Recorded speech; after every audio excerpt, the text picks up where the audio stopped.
Okay, hello everyone. Hello students. It is week 13, as it says on the board.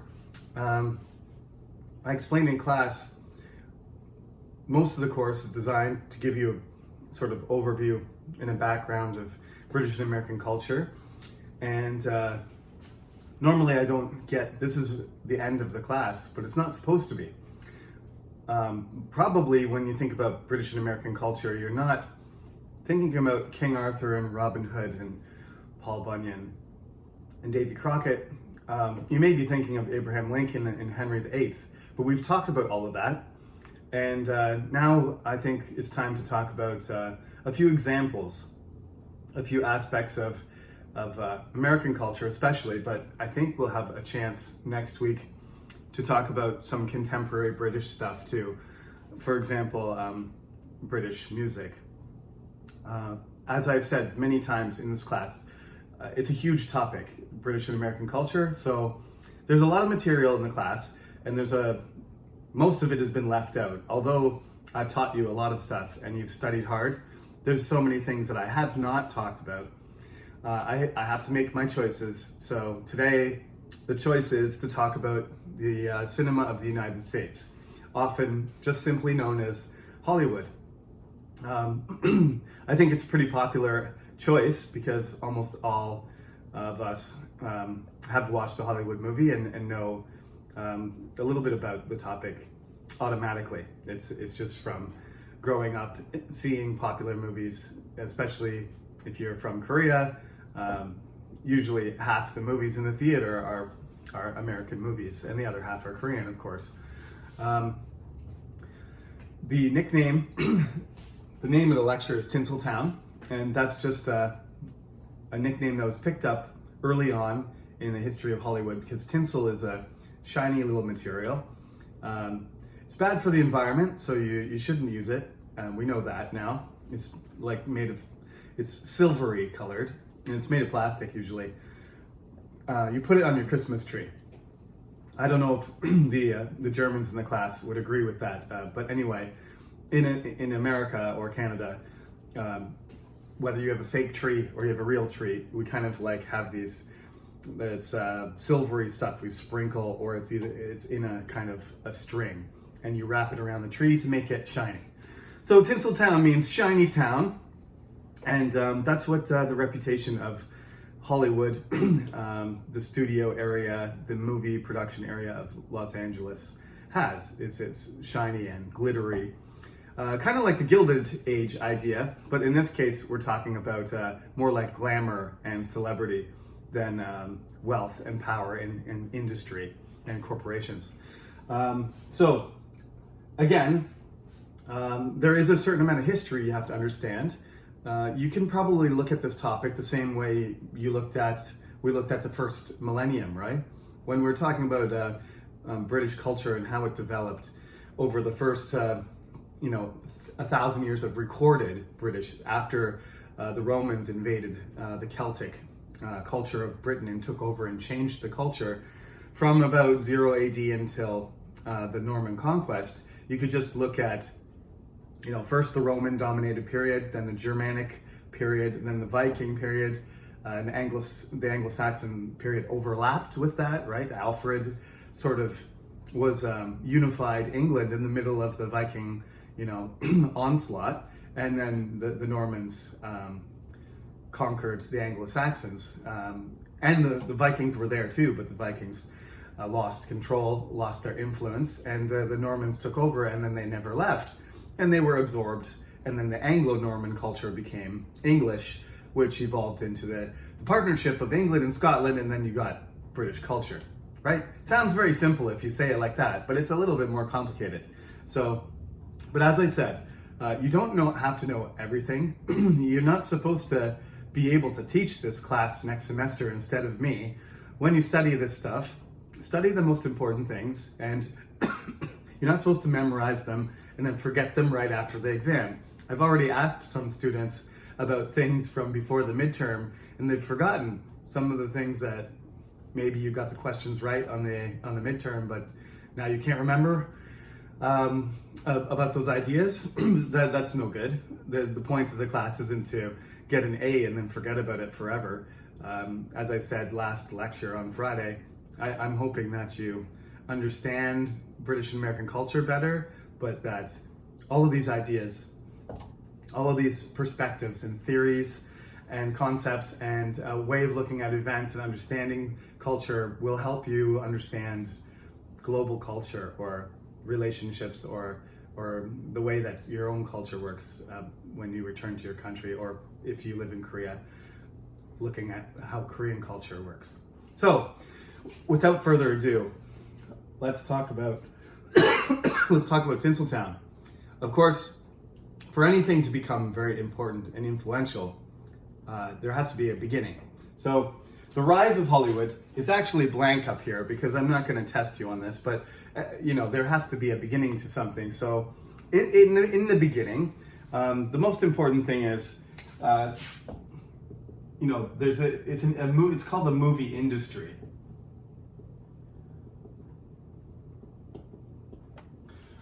Right? It is an industry. It's a business. It's billions of dollars. It's billions of dollars. It has all kinds of different. It employs.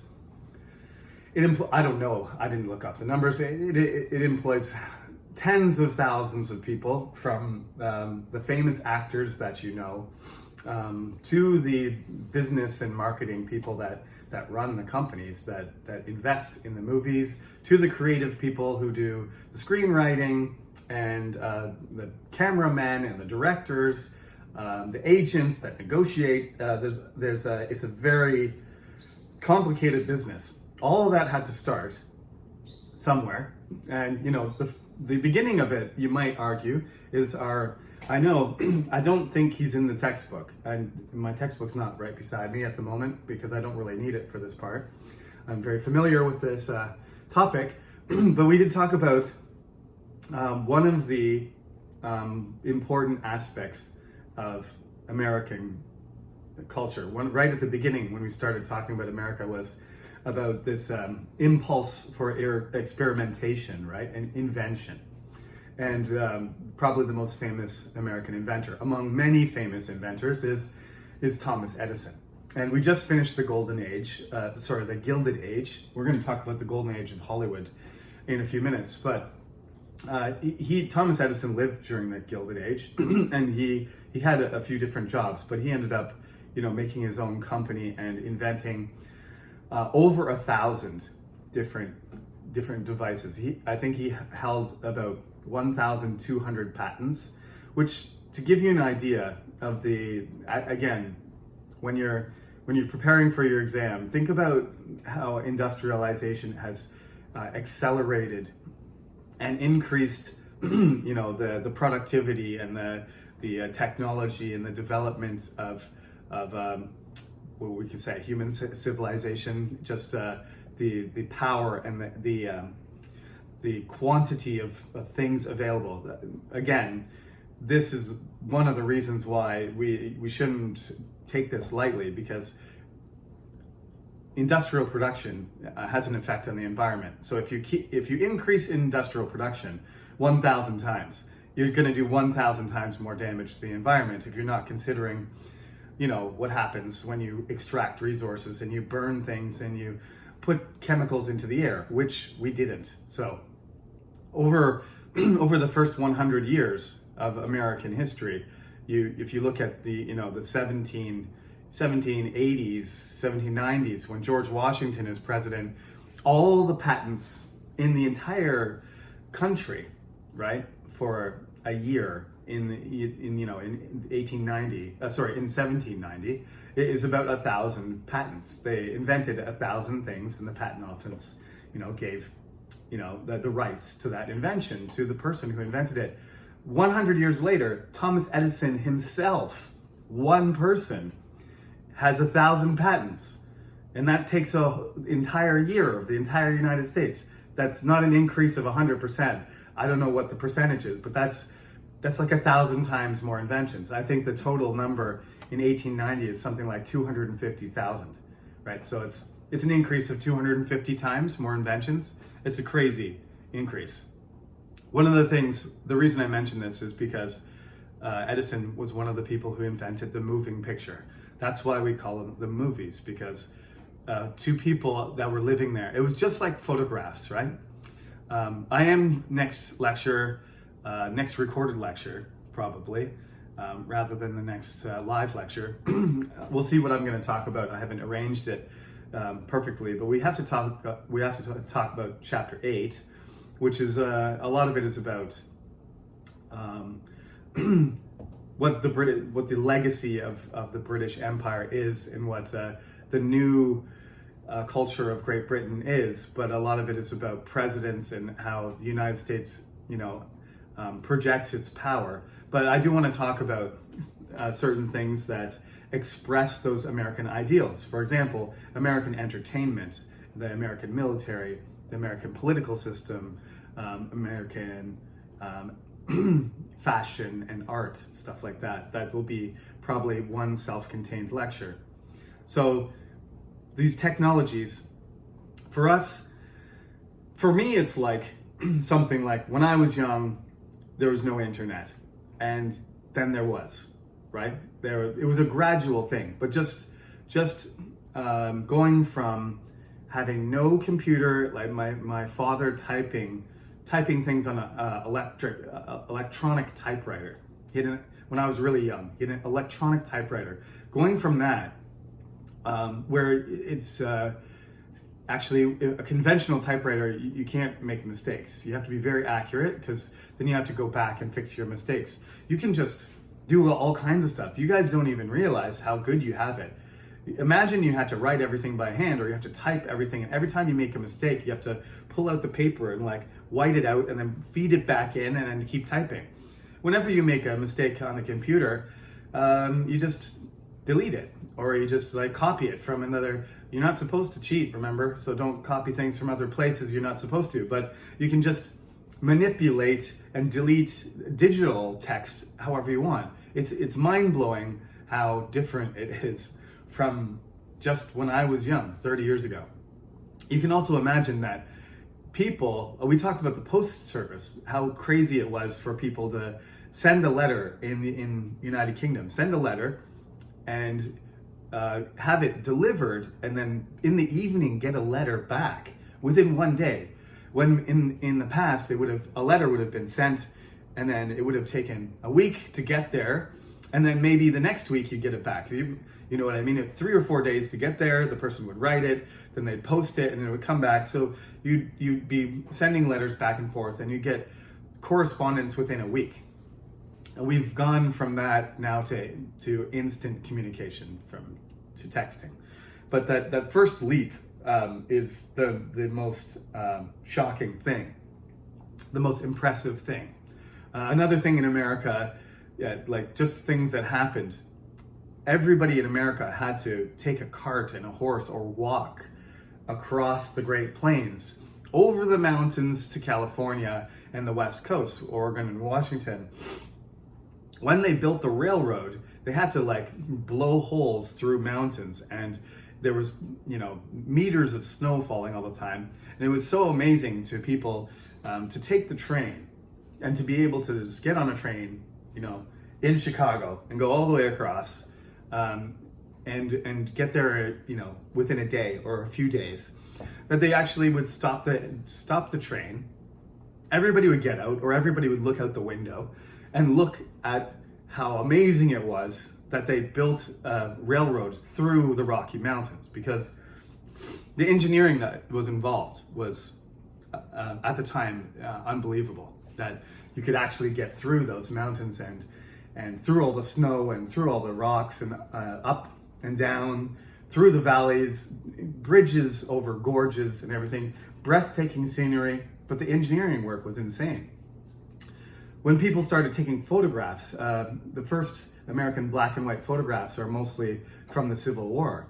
And just being able to see a person and have a photograph, exact replication of what somebody looked like, was something that people could hardly grasp, right?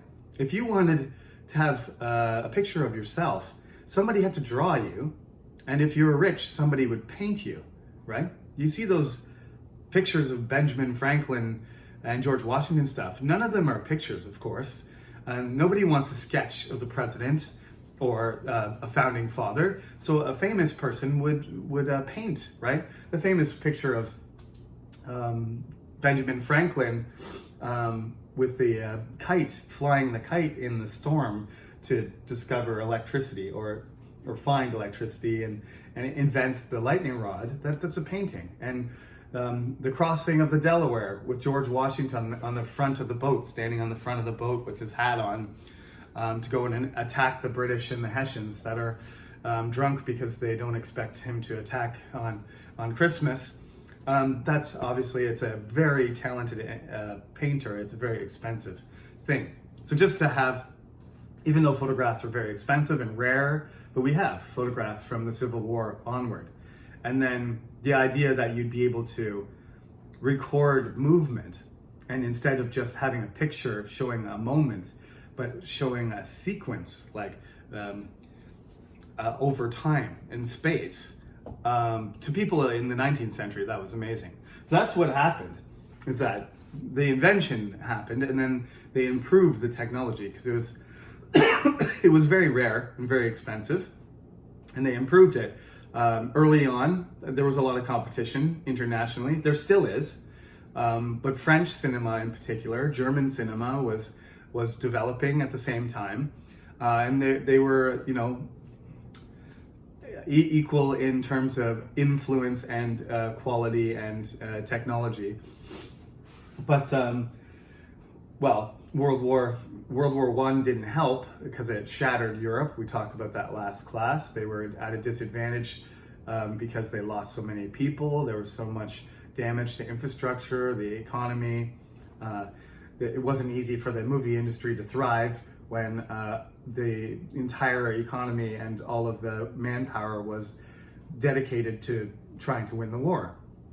On the other hand, in the United States, there was sort of a uninterrupted progress of movie development.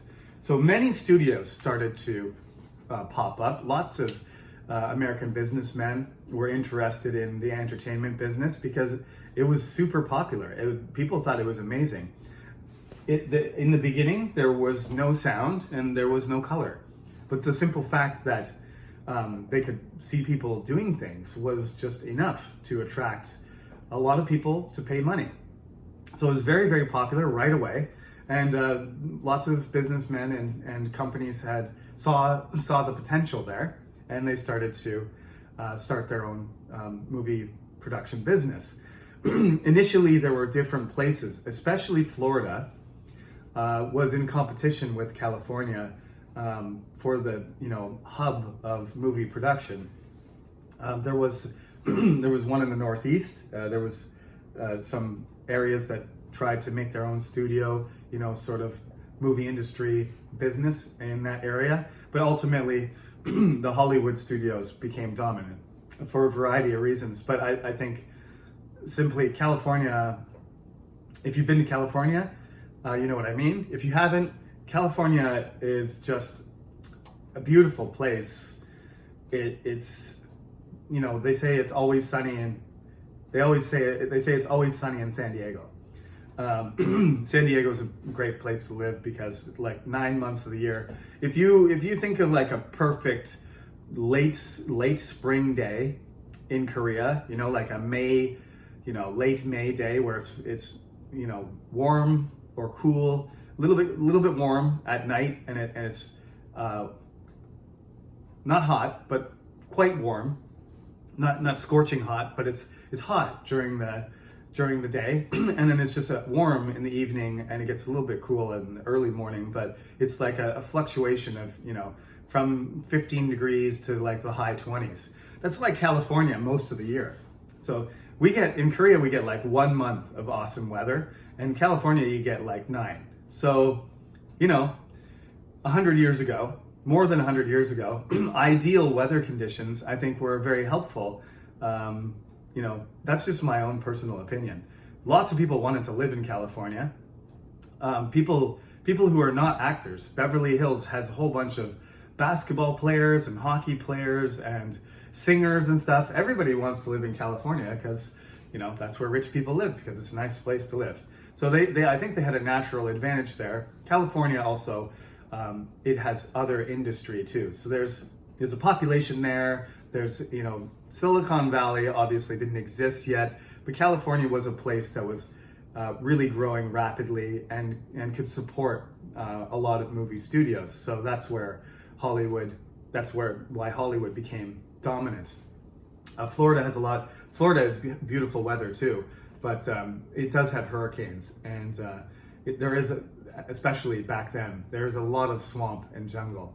There still is in Florida, whereas California is a dry, warm climate. They do occasionally have earthquakes, but essentially they don't have to deal with hurricanes. So, as the movie industry developed, the black and white era, we're talking about the black and white era. I should probably put a number up there. I'm not expecting you to remember this, but it lasts, the height of the black and white era is in the 1920s. It lasts into it's not really until the middle of the 1930s that sound and color becomes the norm, right? The famous, this is not the first colorized movie. The first colorized movie comes in, I think, 1910 or even earlier. Before World War I, there is a color film. It's very short. We call them shorts now when you have a movie that's like 10 minutes long. But in the beginning, a lot of the movies there's no 3-hour, Lord of the Rings or Titanic movies, right? None of the movies are hours long. All of the movies are really short. Steamboat Willie, the first Mickey Mouse film, it's like 5 minutes long, and it's black and white, okay? So, The Wizard of Oz. I don't know how you say that in Korean. Oza Mabopsa or something like that. Mabopsa is wizard. Anyway, Wizard of Oz, that's 1939, right? That's the end of the Depression and the beginning of World War II. So, in that was the movie. It was not the first colorized movie, but they did it in black and white. And then when Dorothy, goes up in the house and lands in Oz, everything's colorized. And that movie just showed the power of color. It wasn't that color it wasn't in film before, but the dramatic shift from Kansas, Tornado Alley, those of you in composition class know what I'm talking about. The living in this flat, sort of,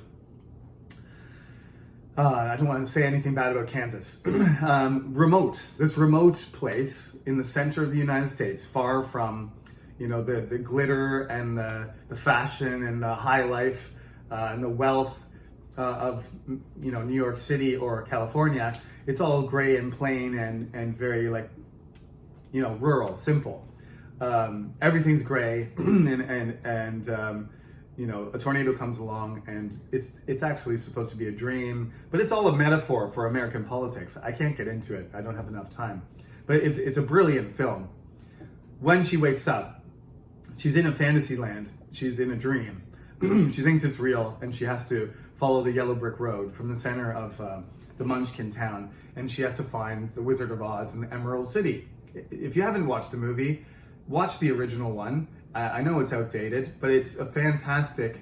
It's kind of a pivot. It's a mark in the history of American cinema where it showed fantasy could be brought to life in a way that black and white couldn't do, right? And there's lots of singing. There's lots of singing in it, and in particular, you'll notice the red slippers, the magical slippers that Dorothy has, that she puts on. They're bright red, and that just emphasizes the importance of it. If the ruby slippers were gray in the black and white version instead of bright sparkling red, they would have less of an effect. That's what I'm saying. So we've got basically you've got the rise of Hollywood here, and then you have the golden age, which is most of the history of the American cinema. And then you have from the 1970s until now. Now, I've split this up basically into, although the Golden Age is over a long period of time, I split this up into 4 parts. And then this is my own bonus number 5 part. So, this is the kind of topic. Remember, we have the multiple choice section, and then we have, the short, long answer questions where you have to you have to explain about something in detail, right, to get 5 points. If you explain it really well with enough information, at least 5 points, then you get 5 out of 5. You know that from the midterm. So this is a typical example. I could ask you, please tell me about the development of American cinema in the 20th century, or I could say, please explain about the development of Hollywood, something like that. And then you have to be able to write it, not just in point form like I am doing. You need to write it in full sentences because we are English majors, and if you're not an English major, this is an English major class. So you have to demonstrate that you can explain things in complete sentences. In this case, you're writing, but the same thing goes when you're speaking. I'm not speaking in point form. I'm speaking in full sentences so everyone can understand. So the first, I was just explaining, the first era, the black and white, the exact numbers are not important. Just early, right? I like to say, another reason I choose movies, not just because all the students like movies, and I like movies too, and American movies are good. Those are good reasons, but it also seems to match up quite well with the American century description of the 20th century, which I gave to you last lecture. So if you think about the roaring 20s, right, the early optimism of the United States, that during that period, the black and white era is dominant, right? Movies, people like Charlie Chaplin. Maybe I'll show you a quick clip. Modern Times is a fantastic little short film to watch, and that would be a good one to show you if I can remember on Friday. Modern Times. Charlie Chaplin is a legendary American actor. He was in comedies for the most part, but a lot of his films have a lot of depth to them. They're a criticism of something. Modern Times is a criticism of industrialization, of the dehumanizing environment of a worker, and it's hilarious too. It's basically Charlie Chaplin working in an assembly plant, trying to keep up to the line as the line keeps going faster and he keeps moving faster. And he's got, that short little mustache. A lot of people associate that with a certain German dictator, but Charlie Chaplin was the one who really made that short little mustache underneath the nose popular. So I'll try and remember to show you that. We have no quiz. The quizzes are done, so we can watch a few clips and listen to a few songs just to set the mood for the next lecture. So maybe we'll do that on Friday. Anyway, that's the kind of prototypical, well, it's not the prototypical, it's one of the best examples of the types of films that you could see. Some of them are romantic. Some of them are kind of a little bit, that you can't really do an action film, like, silent film. I'll show you.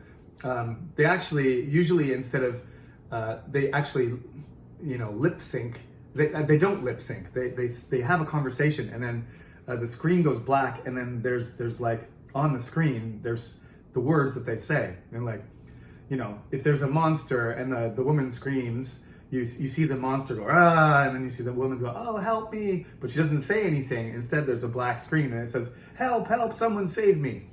But nobody cared back then. When you see it now, you'd find it probably seriously annoying to have the movie constantly interrupted by text telling you what you could probably see they were saying by the movement of their mouths anyway.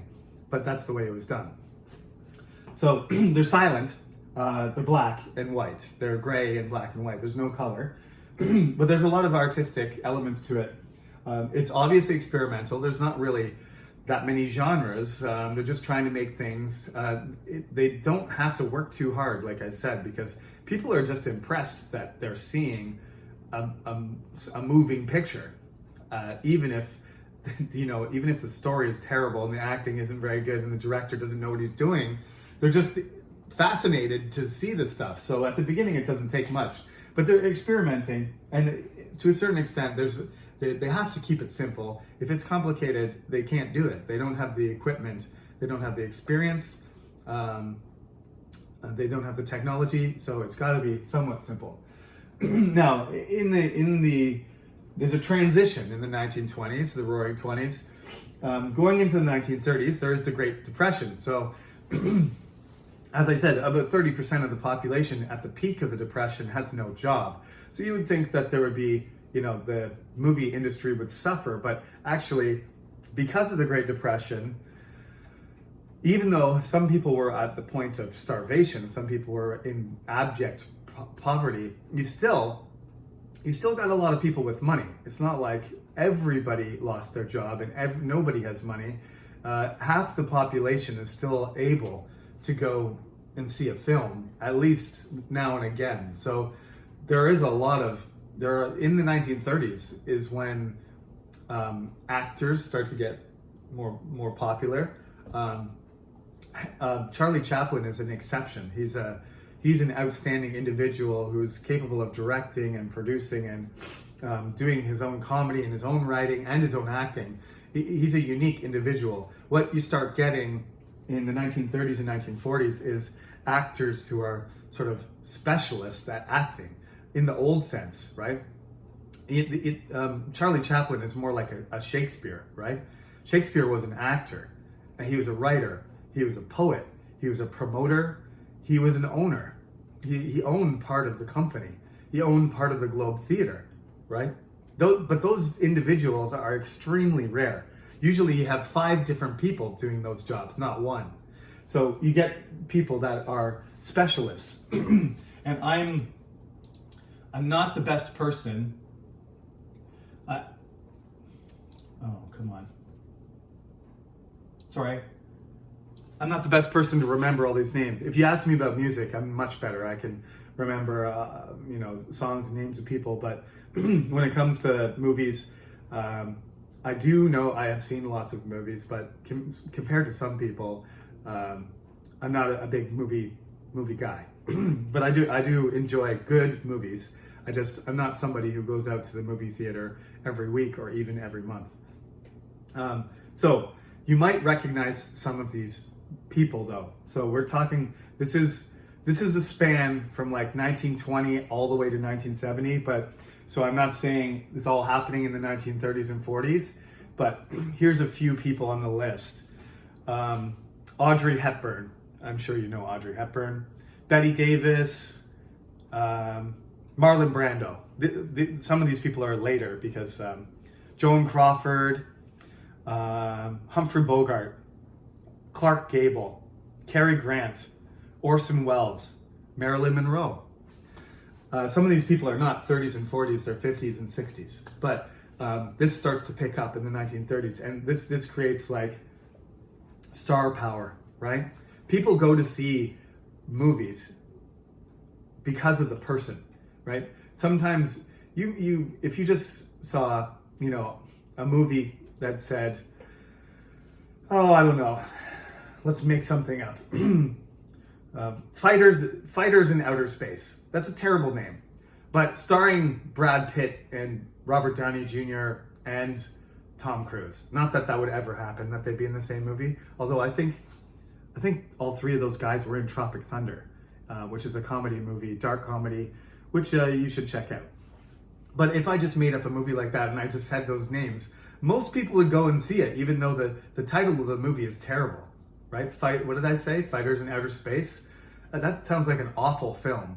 But if you had 3 actors with the reputations of those 3 guys, we'll throw Scarlett Johansson in there too, just for fun, because I don't want to exclude women. And Halle Berry, because she's African American, so it would be diverse. You get a cast like that, and people just are going to go see it. It doesn't have to be a Marvel movie. It doesn't have to be like Infinity War and have all the stars too. It just has to have the stars. So this idea that the actors can carry the film and produce box office success, make money for the film, it starts in classical Hollywood. That's why it's called classical. There's lots of, the directors start to get famous there too. I mentioned one already, Orson Welles. Alfred Hitchcock, he's my favorite.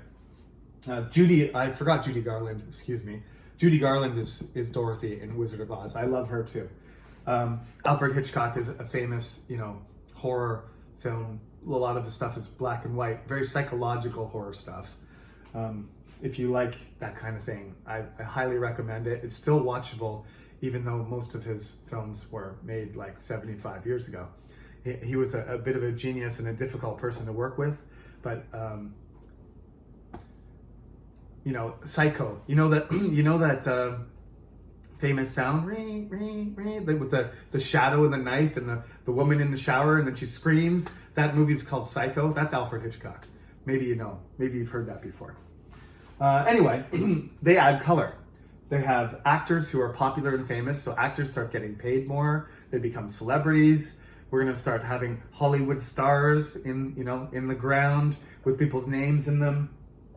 The studios get bigger and bigger, and there's many studios all over the place, like I said, even in other states, in Florida and stuff, but they start dying because they can't afford to pay the actors. The production costs, they become too expensive. They start making the studio system as well, which in the 1940s, they kill it. They kill the studio system because what happens is the big studios, they own everything. They own the company, they own the production, they employ the actors, they employ the directors, they have the space, they own all of the stuff, including the theater. So the entire process, basically from hiring the people to do it, the space, the equipment, the technology, and the theaters themselves are all connected and controlled by single studios. And this is, the antitrust system. We talked about Rockefeller's company. It just had too much control. It had control of the oil process, from getting the oil out of the ground all the way to putting the oil eventually into your car, but at first putting it into, delivering it to your house so that you could put the kerosene in your lamp. So, all the light, if he decided to make oil more expensive, then all of a sudden nobody would be able to turn their lights on in the United States. This is a serious problem. The movie industry having certain companies controlling the movie industry, it's not as critical as oil, obviously, but you can imagine how if if studio companies had complete control they'd obviously be able to control the price, but they would also be able to control the content. So there is an issue there. They could, they could decide what is being shown. Patriotic stuff, scary stuff, things that are critical of the government, things that are critical of people, things that, insult people or break censorship rules. So there's a bit of a problem there for security and for, proper representation or how things should be portrayed, to the public. So, there is, just like many other companies in the United States that get too dominant, they break up the studio system. So you can't control the process from the beginning. That the movie theaters are not owned by the studios anymore. Okay, since the 1940s. So the golden age, the peak of movies and movie going and public interest in theaters because of the Depression, because going to see a movie is a bit of an escape from your daily life. If you have a really hard job or, you need to enjoy something, need some entertainment to go with, on a date or with your family or with your wife or by yourself or with your friends, that was probably the most popular thing to do. going into the 1940s, there was World War II. That was very, what can I say? A very traumatic thing. Very, very dangerous and unstable. The future was uncertain, and many people suffered and died. The American economy took off though, and a lot more people had money. So then, that was during the early 1940s. A lot of people went to see movies almost every week. Then the studio system broke up, which sort of disrupted the production delivery of movies, temporarily. But that was not a long-term effect. The major thing was the invention of the television. It was invented before, the mid 1940s and 1950s, but not very many people could afford them. But after World War II, especially going into the 1950s, the United States went from having 25,000 TVs in people's houses in World War II to in the 1950s 15 million, and then the 1960s 30 million, and then the 1970s everybody had a TV, right? And it just created competition for the movie industry. So people didn't have to go to the theater because they could watch TV, even though movies were vastly superior in terms of quality. Television wouldn't get even close. Still, perhaps, television isn't quite up to the level of movies. But now, you can get movies made for Netflix, or you can get movies made for maybe like HBO and stuff. Game of Thrones is. I remember watching Game of Thrones like 10 years ago, the first season, being like, this television show is as good as a movie. But it was never like that, even when I was young in the 1980s. That if you wanted to see special effects and really good acting and a great story, television was not the place to find that. It was in the movie theater. Okay, New Hollywood. New Hollywood is sort of the end of the golden age, right? Like I said, by 1970, television is starting to improve its programming. Even though lots of people had televisions in the 1950s, there just wasn't a lot of programs, right? There was the news, and there was a few like quiz shows and a few comedies and stuff. But usually TV, there would be no programming, right? You have 200 channels that are like 24 hours a day. If you go to the United States, I don't know exactly. Korea's pretty similar. There's 100 stations, and they're on all the time. But if you ask your parents, if you're Korean, ask your parents, the television, like at 12 o'clock, it would turn off, and there'd be nothing until like 6 o'clock in the morning. In the beginning, it was even shorter. The programming would just start like, the programming would start at like 9 in the morning, and then there'd be, a few stations and programs until 9 p.m. or 10 p.m. and then it would be over, right? In the Depression, which is we're only talking now. I'm talking about the 1950s and 60s, going into the 70s. But in the 1930s, when FDR does his addresses to the American people, he uses radio. That's the 1930s, right? 1950s, everybody's on TV. 1960, John F. Kennedy and Richard Nixon have the first presidential debate on TV. The first one, right? This is 1960, okay? So you can see, though, how television is starting. There's not any competition until basically the 1950s. But then the competition becomes real. And people have the choice of having visual entertainment at home in their television rather than going out to the theater. It gradually declines until in the 1970s it levels off. And even in the 1980s, when people start having, video, VHS cassette players, right? You guys don't do this, but we had cassette players, right? And you'd rent a tape, or you'd buy a movie and you put it in the cassette player and you could watch a movie at home videos, right? And then we had DVDs, and then we do digital stuff. Nobody really you can buy Blu-ray and stuff like that, but basically anybody who's living in 2022 is watching things through a digital streaming service like Disney Plus or Hulu or, of course, the king, Netflix. Okay, so but back to 1970s. There is going to be the new Hollywood thing is you got blockbuster movies, so there is big budget movies. The genres start expanding to like horror, adventure, thrillers, mystery, and so on. And New Hollywood is characterized by directors. Now, I do know a few directors, but I'm just gonna refresh my memory here. Steven Spielberg is the one who's very famous for his movies. He's made so many, but Jaws and Jurassic Park. Jaws is a better example because I think it's late 70s.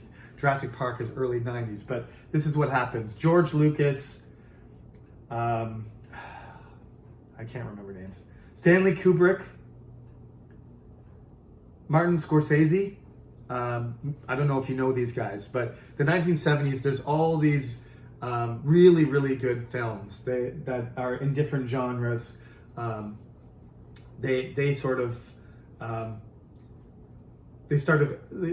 add more. They're dramas. They're dramatic, and they have an expansion of genres, and they're very artistic, and they're very carefully directed. The Godfather, right? The Godfather, Apocalypse Now, the Taxi Driver with I should have prepared this in advance. Who's the guy? He talks in the mirror. You talking to me? Okay, I can't act. Anyway, there's a whole bunch of famous films in the 1970s, especially. The Exorcist is a horror. Jaws is a thriller horror, and Taxi Driver, Apocalypse Now is about the Vietnamese War. The Godfather is about the mafia. These gangster movies and stuff. They have a lot of content. They have a lot of meaning. The directing is fantastic. The acting is too. That's New Hollywood. Then you get into, New Hollywood is the 1960s, but as it sort of transitions into what we call contemporary Hollywood, which you can say as early as the 1980s because of movies like Indiana Jones, George Lucas, Star Wars, right, is late 70s. But at the 1980s, these adventure movies, Die Hard with a Vengeance, not Die Hard, the whole Die Hard series, right?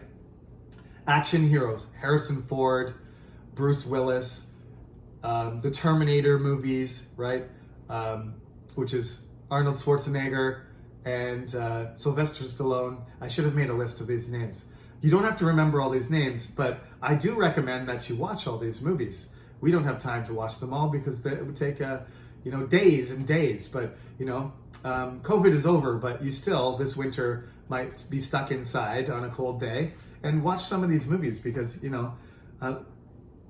they even if they're not up to date in terms of your perception or what you expect in terms of quality, they sort of explain what it was like to be a person, American person, or a Canadian person, or perhaps a European or Korean who was born or living during the 1980s and 1990s. What did they think? There's a lot of machoism that comes up. All the people I'm naming, of course, are white, male, handsome actors. And we still have that problem that so many of the roles in Hollywood are dominated by white men. But nobody saw a problem with that in the 1980s. I didn't recognize it. I was 5 years old. And I love Star Wars. And it's my original favorite science fiction movie. So you get science fiction especially becomes a real, player in terms of genres. You got adventure, more adventure stuff, action heroes, special effects, huge budgets, new technology, and of course, big sound. Dolby Digital Sound came out in the 1990s, and that 6-channel sound compared to like the flat sound that you used to hear when I was young, it was amazing.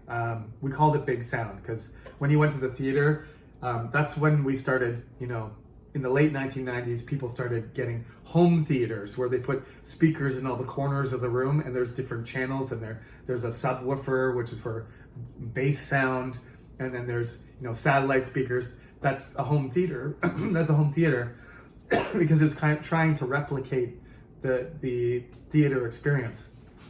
Okay, so that's basically up to 2000, when you guys were born.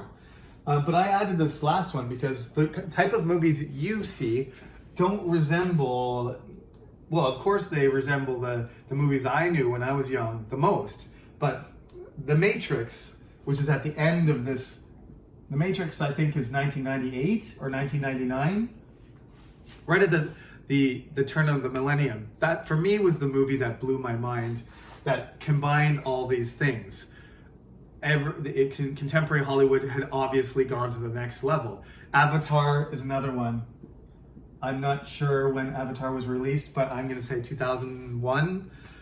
These movies came out. Avatar was the first completely CGI movie. It was about, it basically was a copy of Fern Gully. Fern Gully was a Disney movie which was about sort of destruction of the rainforest, but in this case, it's sort of like a corporation, an industrial corporation that's mining and destroying an alien planet to harvest resources. And one of the people that's working for the company, gets lost on the alien planet, and then falls in love with one of the tribal people of the alien world. It's exactly the same as Fern Gully.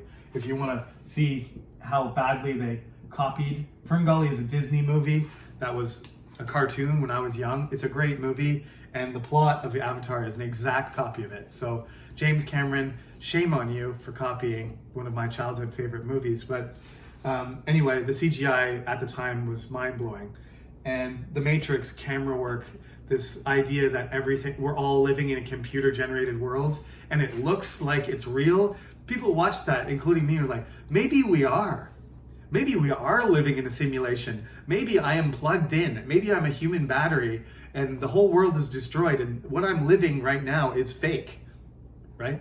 I don't believe that anymore. But for a second, not for a second, I entertained the idea briefly. I entertained the idea. So this kind of, I think, marks, you can see the difference. 1977, Star Wars, the first Star Wars movie, mind-blowing to the people then.